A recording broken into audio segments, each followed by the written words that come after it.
Hello শিক্ষার্থীবৃন্দ, কেমন আছো সবাই?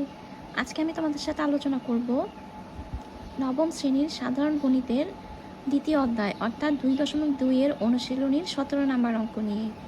শুরুতে প্রশ্নটা দেখে নিই। নিচের অন্যয়গুলো থেকে ডোমেইন এবং রেঞ্জ নির্ণয় করো।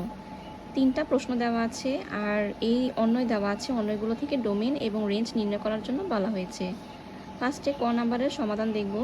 ক নাম্বারের সমাধানের জন্য দেওয়া আছে দিয়ে আর ইকুয়াল অন্যয়টা আমি ফার্স্টে লিখব। তারপর আর অন্যয়ের ক্রমজোড়গুলোর প্রথম উপাদানসমূহ হচ্ছে 2 2 2।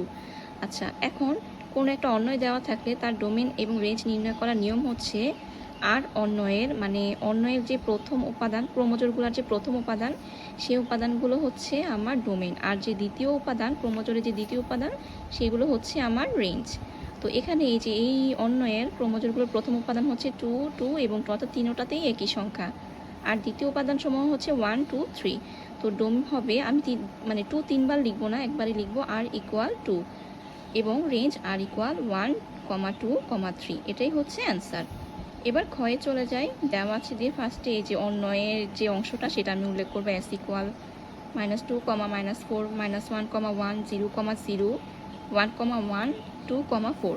তো এস অন্যয়ের ক্রমজোড়গুলোর প্রথম উপাদানসমূহ, অর্থাৎ এই যে এস অন্যয়ের ক্রমজোড়গুলোর প্রথম উপাদানসমূহ হচ্ছে -2, -1, 0, 1 এবং হচ্ছে 2, এবং দ্বিতীয় উপাদানসমূহ হচ্ছে -4, 1, 0, 1, 4। তো সুতরাং ডোম এস ইকুয়াল -2, -1, 0, 1, 2 এবং রেঞ্জ হচ্ছে -4, 0, 1, 4। অর্থাৎ এই অন্যয়ের ক্রমজোড়গুলোর প্রথম উপাদানগুলো হচ্ছে ডোমেইন এবং দ্বিতীয় উপাদানগুলো হচ্ছে রেঞ্জ। এবার আমরা চলে যাব গয়ে। সেম ক এবং ক্ষয়ের মতো দেওয়া আছে দিয়ে আমি অন্যটা লিখব, আর এফ অন্যয়ের ক্রমজোড়গুলোর প্রথম উপাদানসমূহ উল্লেখ করব এবং দ্বিতীয় উপাদানসমূহ উল্লেখ করব। তো সুতরাং ডোম এফ ইকুয়াল 1/2, 1, 5/2 এবং রেঞ্জ এফ ইকুয়াল 0, 1, -1, 2, -2। এটাই হচ্ছে অ্যান্সার। তো আজকে এই পর্যন্তই। ভালো থাকো সবাই।